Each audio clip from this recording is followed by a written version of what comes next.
ভাই একটা Chocobar ice cream দেন তো। ভাই আমার একটা আইসক্রিম খাওয়াবেন না? তুই একটা খাবি? ভাই দুইটা চকবার আইসক্রিম দেন। এলো তোর আইসক্রিম, খুশি? ভাই আপনার মতন একটা বড় ভাই থাকা ভাগ্যের ব্যাপার ভাই, আমার তো চান কপাল যে আপনার মতন একটা বড় ভাই পাইছি। अच्छा আরে সমস্যা নাই, তুই তো আমার আপন ছোট ভাইয়ের মতো কথা। ঠিক আছে যা। ফারুক, কিরে আব্বাস সিভিলে তোর আইসক্রিম কিনে দিছে? হ্যাঁ ভাই।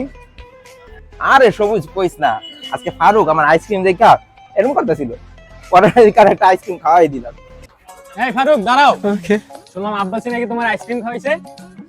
হ্যাঁ ठीक है আরে কইস না জসিম, আজকে ফারুককে আইসক্রিম খাওয়াইছি, বেচারা আমার আইসক্রিম দেখা লোভ করতেছিল, এর লেগা গরিব মানুষ একটা আইসক্রিম খাওয়াই দিছে ওরে। ফারুক ভাই দাঁড়াও দাঁড়াও, তোমারে বলে আব্বাসি ভাই আইসক্রিম খাওয়াইছে। अब देख तू তোর ফারুক ভাই আছে না, তোর ফারুক ভাই আজকে আমি আমার নিজের টাকা দিয়ে আইসক্রিম খাওয়াইছি, জানোস? আমার টাকায় আইসক্রিম খেতে ফারুক। এই ফারুক দাঁড়াও, আব্বাসি বলে তোমার আইসক্রিম খাওয়াইছে? খাওয়াইছে তো কি হইছে?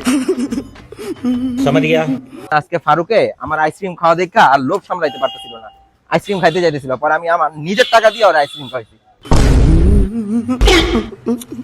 এই লন আইসক্রিমের 40 টাকা, একটা আইসক্রিম খাওয়ায় পুরো বাংলাদেশটারে জানা দিছেন, আপনার থেকে আর কখনো কোনো কিছু খাবো না। गजब बेइज्जती है।